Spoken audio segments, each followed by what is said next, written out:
충격, 이재명의 국정마비, 정권 찬탈 시나리오를 말씀드리기 전에 어제 제가 이재명이 그 경북 청송군 산불 피해 현장을 찾은 자리에서 이재민이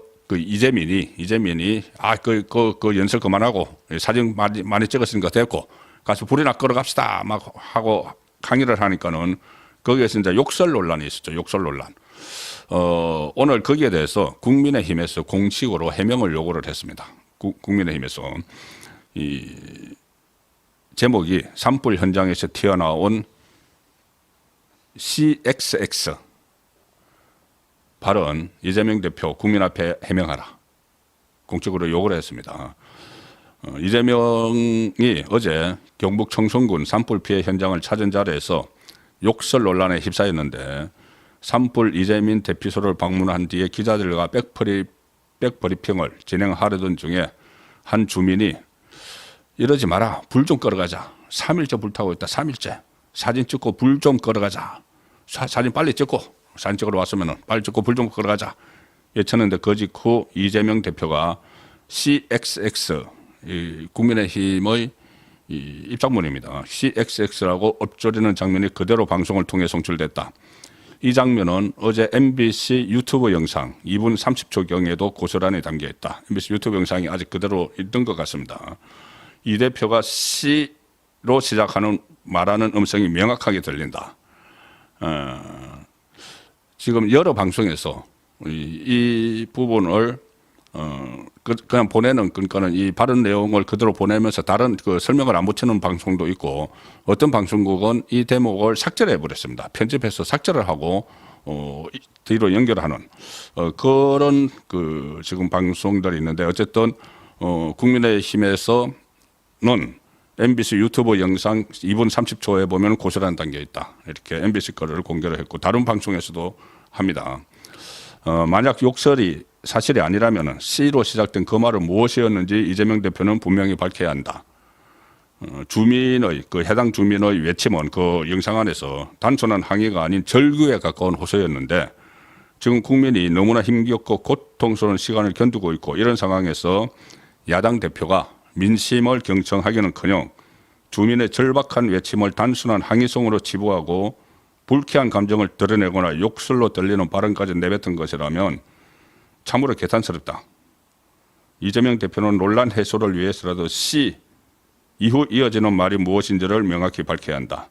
C 다음에 두 글자가 더 있는 걸로 들린다는 겁니다. 그래서 제가 어제도 말씀드렸다시피 영상을 제가 보여드리면은 저작권 문제가 또 논란이 될 수가 있고 하기 때문에 여러 방송에서 오늘 했는데 그 음성만 제가 한 몇 차례 들려드리겠습니다. 그 앞뒷부분 음성만.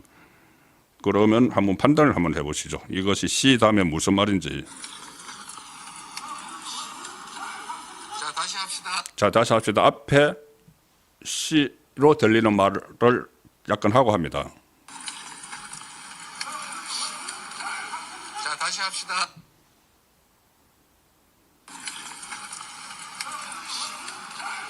자, 다시 합시다. 자, 다시 합시다. 제가 이거를 왜 어제 이어서 오늘도 들려드리냐 하면은 이 한 나라의 정치 지도자가 되겠다는 인물입니다. 그리고 야당 대표죠. 그리고 이 사상 초유의 그 화재로 인해서 집과 터전을 잃고 희생자도 속출한 그곳에 가서 그 현장의 이재민이 항의를 한다고 해서 뭐 항의하는 것도 아니죠. 저 사진 그만 찍고 우리 빨리 불 끌어 갑시다. 이렇게 하는 것을 가지고 만약에 이게 욕설이라면은 그것은 정말 정치 지도자의 자질이 있는 것인지 그리고 평소의 욕설 습관이 그대로 지금 남아있다. 그 전에 뭐 성남시장 시절에 형수와 형에게 쌍욕을 하던 그런 것들이 지금 경기도지사를 거치고 대선에도 출마를 했고 또 유력한 대선 후보라고 하는 사람이 그런 것이 남아있다고 하면 인성의 문제가 되는 것이죠. 과연 이 지도자로서 자질이 있느냐 그런 문제까지 논란이 되기 때문에 제가 이 소개를 지금 두 번째 드리고 있습니다. 그리고 어떻게 보면은 지금 이재명이 처한 상황, 이 윤석열 대통령에 대한 이게 어떤 탄핵 선고가 나와야지 자기 뜻대로 인용 그러니까 파면해서 조기 대선으로 가는 그런 상황이 나와야지 본인의 나머지 사법 리스크가 다 해소가 될 텐데 그러지 못하고 있으니까는 헌재가 결정을 하지 못하고 뒤로 계속 늦춰지고 있으니까는 상당히 초조하고 이 불안하고 또 신경질적인 그 상태에서 이런 또 발언 그 욕설 같은 것에 놓은 것이 아닌가 또 생각이 돼서 제가 들려드렸습니다. 이 상황에서 지금 다급하죠. 그러니까 마치 이재명 쪽에서 뭔가 정치 쿠데타 같은 것을 도모하고 있지 않은가. 자, 그런 보도도 오늘 하나 나왔습니다. 자, 제가 바이낸스 투데이 이 기사를 하나 보여드리겠습니다. 바이낸스 투데이 언론 기사인데 이 제목이 이겁니다. 단독 무정부 정권 찬탈 시나리오 사실인가? 무정부 정권 찬탈 시나리오가 있다. 민주당에. 이게 사실인가? 의무를 일단 제기를 하는 겁니다. 기사의 요지는 이겁니다. 현재의 윤석열 대통령 탄핵 심판 선고를 앞두고 민주당의 충격적인 향후 시나리오가 적힌 찌라시가 여의도를 떠돌고 있다. 제가 찌라시 말씀 몇 번 들었죠. 사실 정보지인데 이것이 맞아 들어가는 경우가 상당히 많이 있습니다.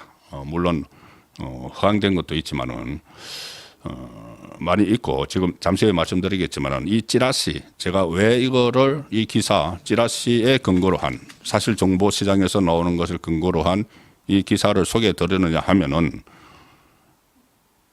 여기에 나오는 것이 실제로 지금 현실화되는 게 몇 가지가 있습니다. 그 저도 이게 상당히 충격적인데 일단 이 내용 바이낸스 투데이 기사 내용은 이겁니다. 복수의 유력한 정보통에 따르면 민주당은 곧 국무회의를 무력화시켜서 40억을 헌재에 투입을 하고 탄핵 인용, 윤석열 대통령 탄핵 인용을 반드시 받아내겠다는 계획인 것으로 드러났다. 이 구체적인 일정까지 나와 있어서 보는 이를 경악하게 만들고는 이 시나리오는 현실적으로는 불가능하다는 것이 중론인데 그런데 실현 가능성이 없다고 무시하기에는 너무나 구체적이다. 그리고 이게 지금 실행이 됩니다. 잠시 후에 제가 소개를 드리죠. 100% 신뢰할 수는 없으나 이런 시나리오를 누군가 만들었다는 자체가 충격적이다. 그래서 바이낸스 투데이는 독자의 알 권리를 위해 공개한다. 이렇게 해서 거기에 나오는 시나리오별로 이 날짜별로 쭉 나오는 것을 소개를 합니다.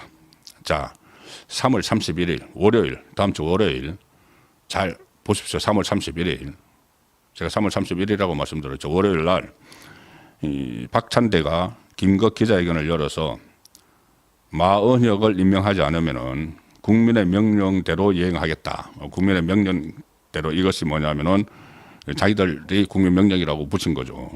한독수 총리를 비롯해서 16명의 국무위원 전원을 탄핵안 발의를 한다. 국무위원 전원 탄핵안 발의를 한다.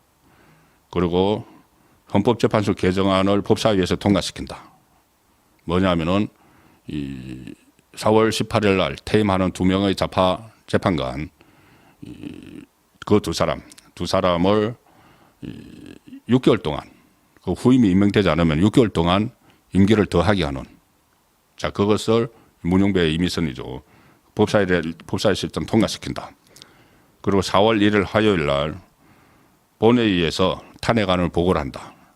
그 한독수 총리와 국무위원들 탄핵안 전원 그리고 헌법재판소 개정안 본회의를 통과시켜서 정부를 이송한다. 좀 전에 그 임기 연장하는 거. 4월 2일 수요일 날 본회의에서 탄핵안을 가결을 한다. 의결 중독수 151인으로 한다. 이것도 이번에 그전에 논란이 됐었죠. 151이냐. 151로 하면은 그때도 192가 나왔죠. 그러니까 국민의힘이 다 반대해도.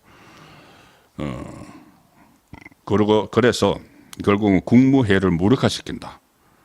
국무회의를 다 무력화시켜버린다. 이거 오늘 제가 이거 혼술 시간에 설명을 드렸습니다.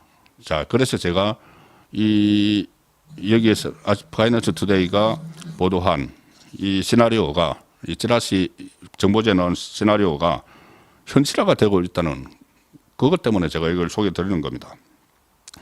그래서 국무회의 무력화하고 그 법률안 제의 요구, 그러니까 거부권이죠. 거부권 행사를 못하도록 한다. 전부 다 직무 정지가 다 돼버리니까 대통령 권한 대행이고 뭐가 없는 거죠. 그 상황에서 4월 16일 날 마흔역을 임명한다. 이 마흔역을 누가 임명한지는 지금 뭐 안 나옵니다. 지금 그 정부는 완전히 무정부로 만들어 버린 거죠. 그리고 4월 18일 날 문형배 이미선 임기를 연장한다. 4월 18일인데 퇴임을 하는데 그래서 헌재의 탄핵 심판 평의를 재개를 한다. 4월 25일 날 금요일 날 헌재 탄핵 심판 인용을 선고한다. 윤석열 대통령에 대해서. 그리고 이 숫자까지 나옵니다. 이제 마흔역을 집어넣었으니까는 인용 6명, 마흔역, 문형배, 이미선, 정계선, 정정미, 김용두, 기각 3명, 김복형, 정영식, 조한창 이 3명 지금 계속 3명은 지금 지키고 있다. 그래서 지금 마흔역이 안 들어갔기 때문에 5대 3이라서 못하고 있는데 6이 돼야지 탄핵이 인용이 되니까. 그런데 마흔역을 집어넣어서 이런 식으로 해서 하겠다는 겁니다. 이게 여의도에 떠들고 있는 무정부 정권 찬탈 특단의 시나리오인데 정치권에서는 오죽 급했으면 저런 말도 안 되는 시나리오를 짰을까 도저히 믿을 수 없다. 이 반응이 나오고 있죠. 특히 이 대통령의 권한인데 헌재 임명, 헌법재판관 임명은 그 중에서 조금 전에 말씀드린 대로 그러면 마흔역은 누가 임명한다는 말이냐 뭐 이런 것들을 해서 좀 신뢰할 수가 없다는 말이 나오고 사실상 좀 믿기 어려운 그런 시나리오인 것은 맞죠. 그런데 이게 항우나 그 조국당 의원이죠. 조국당 의원이 페이스북에 글을 올렸는데 이거하고 좀 비슷한 내용의 글을 올렸습니다. 헌법재판소법 개정안을 처리를 해야 된다. 그러니까 현 시점에서 국회가 해야 할 일, 헌법재판소법 개정안을 처리를 해야 된다. 이 말이 조금 전에 말씀드린 그겁니다. 문영배 이미선 재판관 임기가 4월 18일 종료되는데 이 두 자리는 대통령 지명 몫이다.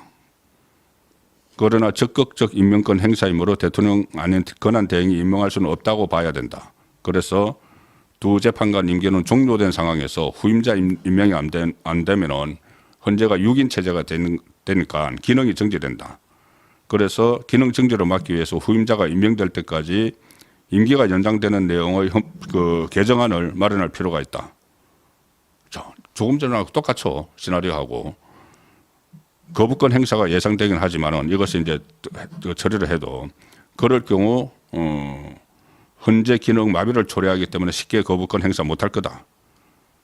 그러면서 또 이것도 합니다. 상시 국회 본회의를 개의를 해야 된다.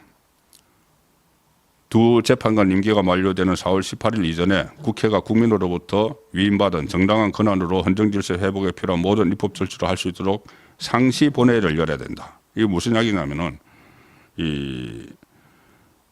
당장 상시 본회의를 열어서 모든 것을 바로바로 이제 처리를 해버릴 수 있는 조금 전에 말씀드린 이 집단적으로 국무위원들을 전부 다 탄핵을 하고 이런 것도 할 수 있도록 국회를 다 열어놔야 된다. 자, 의원식이 거기 협력하겠다는 입장을 밝힙니다. 그 잠시 후에 소개를 드릴 텐데 여기서도 그러니까 조금 전에 이런 그 시나리오에도 나왔는데 조국당의 항우나도 최상목 한독수 탄핵을 추진해야 된다. 지금 쌍탄핵. 이 한독수 총리가 탄핵에서 돌아왔는데 다시 탄핵을 추진해야 된다. 이게 그 이유는 딱 하나입니다. 마흔역 임명 안 한다고. 마흔역을 임명을 해야지 6명을 채워서 윤석열 대통령을 파면시키고 조기 대선에서 자기들이 정권을 가져갈 텐데. 그 최상목 한독수 다 탄핵을 추진해야 된다. 그런데 여기 지라시는 그래서 한 발 더 나가서 국무위원 전원을 그냥 탄핵을 다 해버려야 된다는 그거죠. 자, 이거 그런데 좀 새로운 내용이 아니지 않습니까? 제가 이거 현실화되고 있다는 말씀을 드리는 겁니다. 이게 그냥 찌라시가 아니고 놀라운 게 이 시나리오대로 움직이는 모습이 여기저기서 포착이 되고 있습니다. 이거 정말